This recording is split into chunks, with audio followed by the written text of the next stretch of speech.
Futurs soignants, futures soignantes, bienvenue dans cette nouvelle vidéo du Summer Bootcamp spécial révision soignant.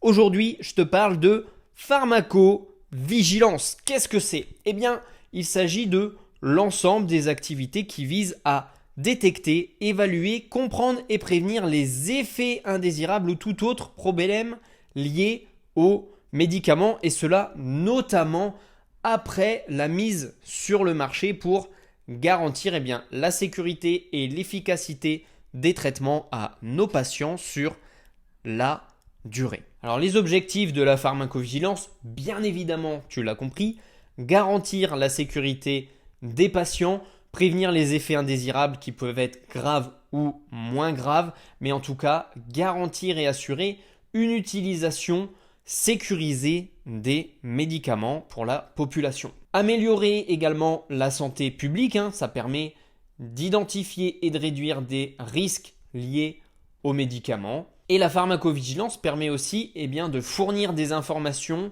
aux professionnels de santé pour aider à la prise de décision éclairée concernant certains traitements médicamenteux qu'ils voudraient ou non prescrire. Alors la pharmacovigilance fonctionne grâce à l'ensemble des professionnels de santé et c'est pour cela important de déclarer les effets indésirables. Donc on est chacun responsable de signaler auprès de l'agence les effets indésirables que l'on a pu détecter d'un médicament. Cela pour aider à identifier des problèmes potentiels qui n'ont pas encore été détectés lors des essais cliniques, des impacts sur l'amélioration continue des médicaments, mais aussi des protocoles de traitement, et encourager systématiquement les professionnels à signaler les effets indésirables ou tout ce qu'ils peuvent détecter autour des médicaments pour faire participer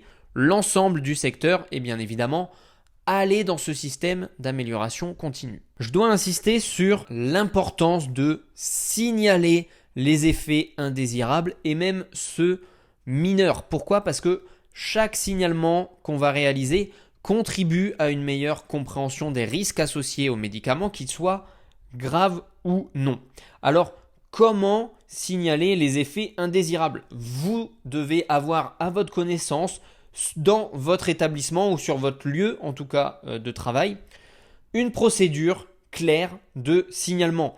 Soit c'est une utilisation de formulaire de déclaration en ligne ou papier à l'ancienne. Donc généralement, de nos jours, en ligne, les informations à inclure, on va avoir la description de l'effet indésirable, le détail du patient. Vous devez bien évidemment anonymiser mais mettre du contexte et donner l'ensemble des paramètres, les médicaments ou le médicament impliqué, le dosage, la durée du traitement, etc. Donc vous donnez toutes les informations de la prescription. Concrètement, la pharmacovigilance a déjà permis de repérer beaucoup de cas d'effets indésirables qui n'avaient pas été détectés avant la mise en marché des médicaments et qui ont donc été, suite à de nombreuses effets désirables remontés par signalement, retirés du marché ou alors des médicaments dont l'utilisation a été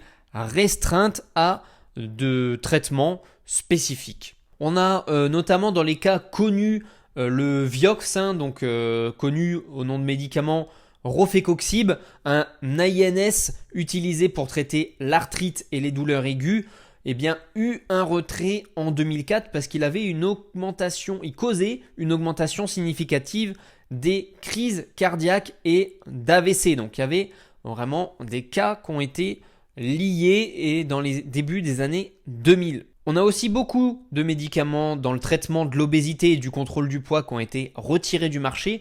On a notamment en 2008 le Rimonabant, connu sous le nom Acomplia, qui a été retiré à cause de l'augmentation des troubles psychiatriques sévères, y compris la dépression et les pensées suicidaires, qui ont été détectés.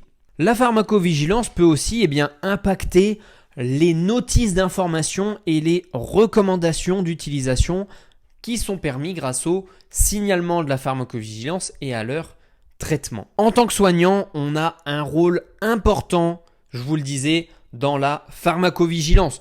On doit absolument prendre nos responsabilités et pour cela, observer et surveiller nos patients afin de détecter les effets indésirables.